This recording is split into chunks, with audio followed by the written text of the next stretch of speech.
Hello बच्चों, चलिए प्रश्न को समझते हैं। प्रश्न है आपके सामने कि मेथेन, ग्रेफाइट एवं डाइहाइड्रोजन के लिए 298 केल्विन पर देन एंथैल्पी के मान क्रमशः माइनस के 890.3 किलोजूल प्रति मोल, माइनस के 393.5 किलोजूल प्रति मोल एवं माइनस के 285.8 किलोजूल प्रति मोल है।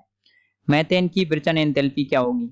आपको बताना है इनमें से मेथेन की विचरण एंथैल्पी क्या है। माइनस के 74.8 या फिर माइनस के 52.27 प्लस के 74.8 या फिर प्लस के 52.26 किलोजूल प्रति मोल।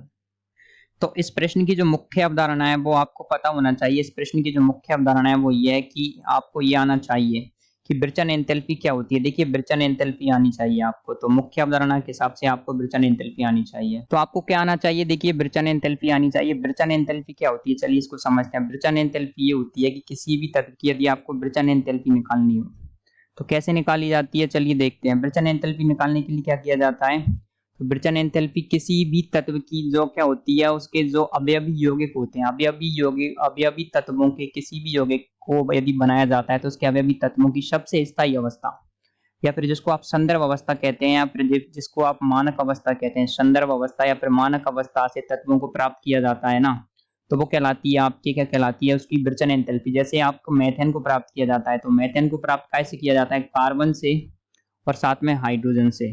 तो इससे क्या प्राप्त होगा? आपको मेथेन गैस प्राप्त होगी। उसका कितना मोल प्राप्त होगा? 1। तो कार्बन का जो सबसे संदर्भ अवस्था होती है वो होती है आपकी ग्रेफाइट, और हाइड्रोजन की संदर्भ अवस्था गैस होती है, हम सभी लोग जानते हैं। तो ये कार्बन क्या है? ग्रेफाइट। यहाँ पर आप लिख लेंगे ये है आपके ग्रेफाइट। और हमको प्रश्न में क्या दिया हुआ है? देखिए, हमको प्रश्न में दिया हुआ है कि मेथेन की जो क्या है आपको देन एंथैल्पी दे रखी है, हाइड्रोजन की देन एंथैल्पी दे रखी है, और साथ में आपको किसकी देन एंथैल्पी दे रखी है? ग्रेफाइट की। तो चलिए इनको लिख लेते हैं कितनी है। तो ग्रेफाइट के लिए ये मान है आपके माइनस के 393.5 किलोजूल प्रति मोल।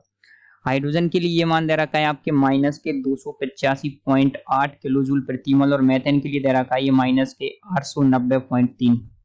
तो आपसे पूछा है कि आपको मेथेन की विचरण एंथैल्पी बतानी है, तो आपको क्या दिया हुआ है? आपके ऑलरेडी देन एंथैल्पी दे रखी है। तो देन एंथैल्पी से विचरण एंथैल्पी बनाने के लिए क्या किया जाएगा?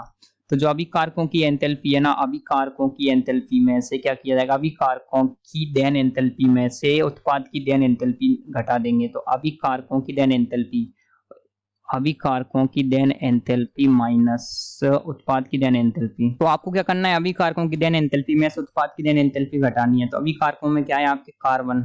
ग्रेफाइट की कितनी आ जाएगी आपके? माइनस के 393.5 किलोजूल प्रति मोल, और हाइड्रोजन कितनी है आपके? 2। उसकी देन एंथैल्पी कितनी दे रखी है आपको? ये दे रखी है माइनस के 285.8 किलोजूल प्रति मोल। इसमें से घटाना है आपको, इन दोनों में से घटाना है। कितना घटाना है? 890.3, माइनस के 890.3। तो चलिए इसको इधर सॉल्व करते हैं। चलिए, तो हम क्या करेंगे, जो हमको जो मान दिया हुआ है पूरा की पूरा डाटा, उसको आप यहाँ पर रख देंगे। जब आप इसको सॉल्व करेंगे, देखिए पूरे की पूरे जब आप इस मान को सॉल्व करेंगे तो इसका मान आता है, वो आता है आपके मान, जब इसका मान आएगा तो इसका जो मान आ रहा है वो आ रहा है आपके माइनस के 74.8 किलो जूल प्रति मोल। जब आप इसको सॉल्व कर रहे हैं तो इसका मान आ रहा है माइनस के 74.8 किलो जूल प्रति मोल, जो कि हमारा ऑप्शन ए है।